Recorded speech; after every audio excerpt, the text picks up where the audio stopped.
Iron Leaves is a new paradox form introduced yesterday, and it looks very similar to Virizion, a Unovan legendary. Now, Iron Leaves is actually slower than Virizion, but it comes at the cost of being a much stronger physical attacker. It also gets psychic typing while losing the fighting type, now having a 4 times weakness to bug, rather than having a 4 times weakness to flying. This Paradox Pokemon also gets a new signature move, and that of Psyblade, an 80 base psychic physical move that has 50% more damage if it is underneath electric terrain. Which then, for most of the time, this move will not be getting that extra power, to be honest, because Lord have mercy, we know how bad electric terrain is in this metagame. Additionally, this move is also a psychic type, so dark types like Kingambit or Hydreigon and more could just easily switch in. But all hope is not lost, as its moveset capabilities are actually really solid.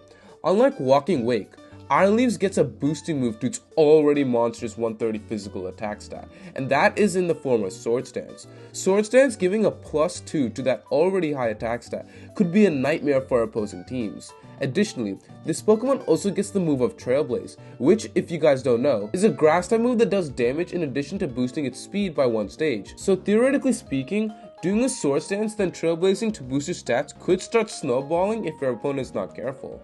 It does get other grass coverage if you're not interested as well in Leaf Blade, although I think both options have potential. Funny enough, this Pokemon can actually make use of the sun even though it is a futuristic Paradox Pokemon, because it does get the move of Solar Blade, so there's that as well. Its psychic move pool is unfortunately really limited to Psyblade, as it unfortunately does not get Zen Headbutt for another psychic option. This Pokemon also gets some additional fighting type coverage stab, retaining some of those moves from Virizion, being in close combat or even Sacred Sword to avoid the Iron Defense stall, running, or even hit the infamous stall Pokemon of Ting-Lu, so the choice is really up to you whatever move you want to run. This Pokemon is also really interesting because on one hand it is seeming like a huge offensive Pokemon, offering huge offensive pressure once it gets going, but then being weak to bug makes Pokemon like Meowscarada such easy counters. But other than worrying about U-turn, this Pokemon does offer much across the tier, hitting Pokemon all around. It is yet another Moongus and Great Tusk counter as well, and can even hit Goldango with a Night Slash if it so chooses.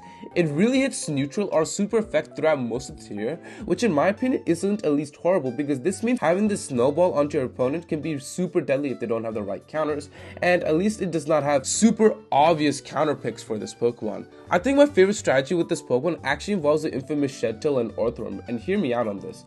You Shed Tail into Iron Leaves, and on the following turn you set up Sword Stance. Now you are at a +2 attack, and most likely or not, your opponent is either trying to break the sub or switch on to something that could break it like Meowscarada. Therefore, you have options. Either hit back with a Trailblaze and boost your speed, or rather start hitting back with coverage moves if you have to so choose to, with Night Slash, Psyblade, or Close Combat. The choice is yours. Not to mention, you can run a multitude of items to ensure more damage like Booster Energy, Life Orb, Expert Belt, and more. You could even run Booster Energy and proc for its boost on speed rather than attack, so then you're even faster on switch from Shed Tail and can set up a couple Sword Stances and go to town that way. And even if you want to preserve all that coverage moves and remove Sword Stance, either ban or scarf Iron Leaves and tack on more coverage to ensure for more damage or speed, whatever the choice you want to make. Now there are actually a couple of notable weaknesses you're going to have to be careful of, namely Meowscarada or Cinderace off switch with U-turn, Skeletorage if you're not running Night Slash. To be honest, weaknesses aren't as bad as Walking Wake, but that comes at the cost as not being as fast and being a more of a neutral hitter. However, it does have the means to destroy 2 of the 3 unaware stall Pokemon and even a Moongus as well.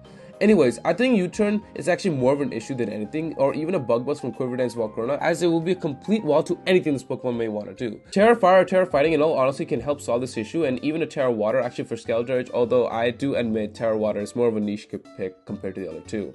It could also Terrasilize to Grass or Psychic to boost its other moves, but I think Terrasilizing for a defensive option will be the way to go. Iron Leaves has so much potential, and while a lot of Pokemon are talking about Walking Wake, which is fair, I think people shouldn't overlook the possibilities of this Pokemon. If you guys enjoyed this video, be sure to subscribe for more competitive content just like this, and check out this video I did about Walking Wake over here, and let me know in the comments below what you guys think of Iron Leaves.